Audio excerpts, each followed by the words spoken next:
Hey everyone, Steven here. This is going to be my second video about orchids, and today I want to talk about Cattleya, probably my new favorite orchids. I've been keeping it since last year, but really acquired a few more. And I mean like maybe 50 or 60 more. But let's talk about it a little bit. Many of you may know, or you may not know, that I stayed when I was in high school. I lived in Belize in Central America for a long time, and Central South America happened to be the home of Cattleya orchids.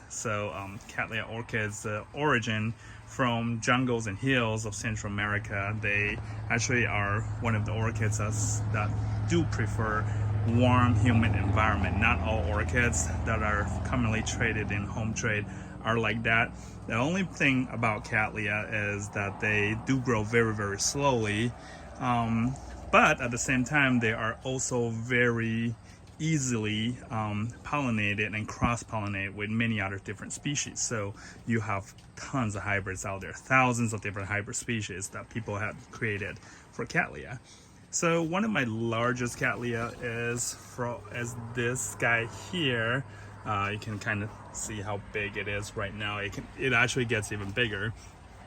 Interestingly, I actually pollinated this guy earlier this summer, and this, as you can see, is the fruit, or aka the seed pod.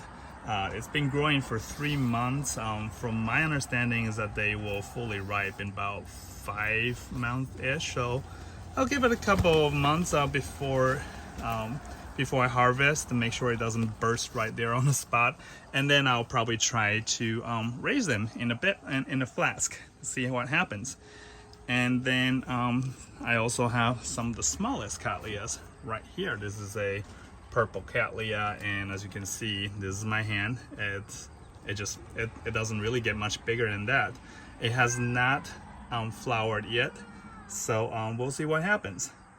And right here is a hybrid. Well, not entirely a hybrid, but this is what one of the popular orchids that many people would hybridize Cattleya with. And this is, as you can see, a Brassivola.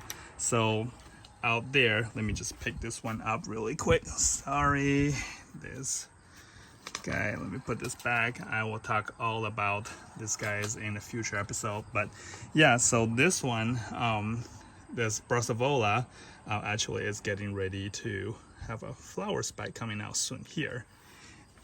So Brassivola is very popular hybrid with Cattleya. So if you look at the shape of this plant, and then look at this right here. This one here is also a hybrid, but it's mostly Cattleya. So you can see the leaves are kind of like round-ish, it's pretty rigid. But then once it gets hybrid with the Brassivola, remember the kind of like the spear-shaped leaf, so it gets to be like this. And then the one thing about Cattleya that are hybrid with Brassivolas, not only Brassivola but some other species too, is that they will have a sheath when they grow leaf or flowers. So that sheath is right here, this guy here.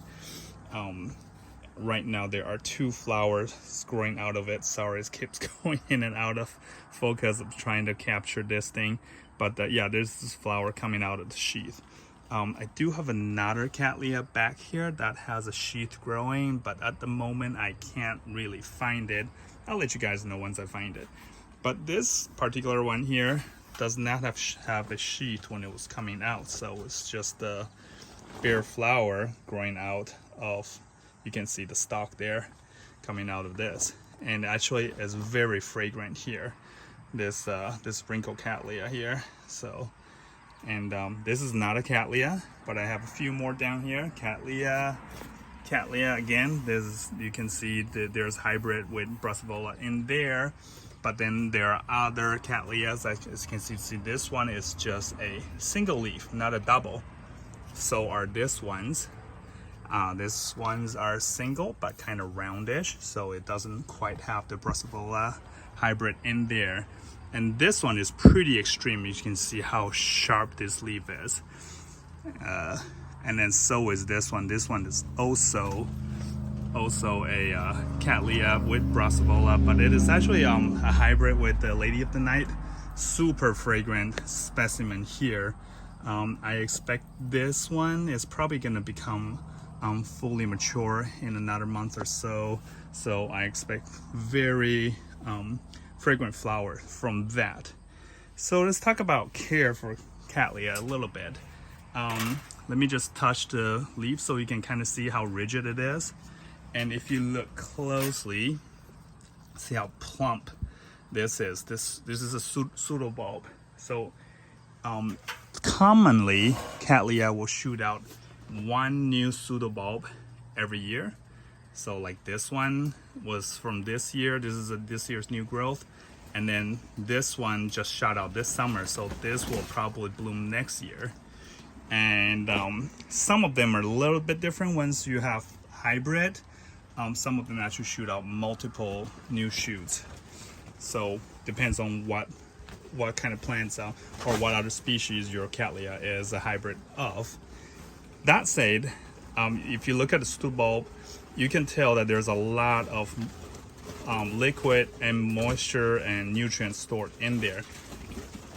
So that shows that Cattleya can actually withstand drier condition for a while.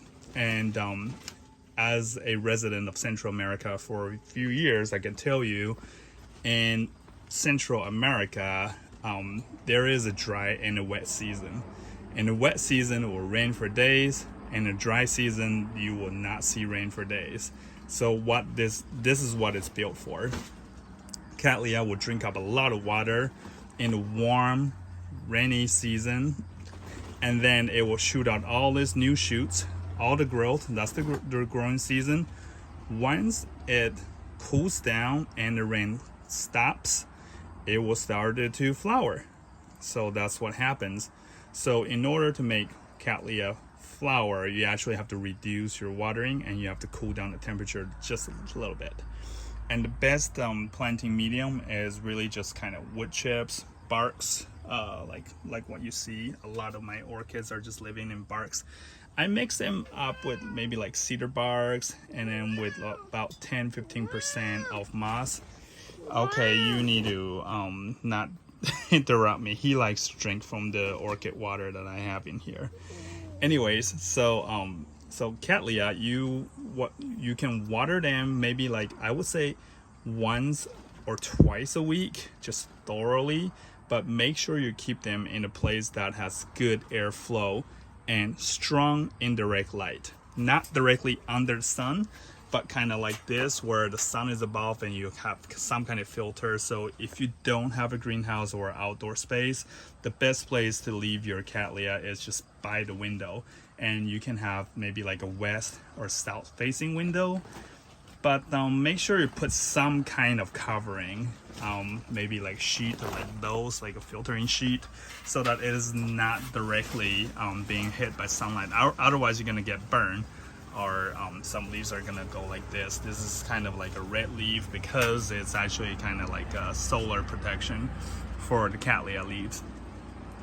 And as far as pot selection, I would say I would probably advise away from ceramic, like glazed ceramic pot. You can use terracotta pots, best if you have holes, openings like that, so that their root can breathe. And even if they don't have openings like the big Cattleya I have over there in the end, terracottas, they're actually very breathable material. There's micro openings, so they'll be fine. They're okay, just make sure you don't overwater them. But my wife has a 3D printer, so I actually printed out plenty. This is not a Cattleya, but this is just to illustrate what we did with a 3D printer, and we printed out this, so their roots are very breathable.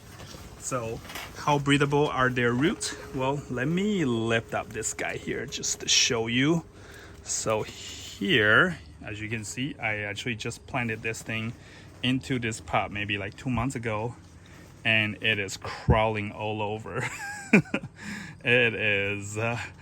It was root bound in a tiny like 2-inch container when I first got it 2 months ago, and I transplanted into this 4-inch container, actually 5-inch container from my wife's 3D printer and looks like it got itself root bound yet again. So quick grower.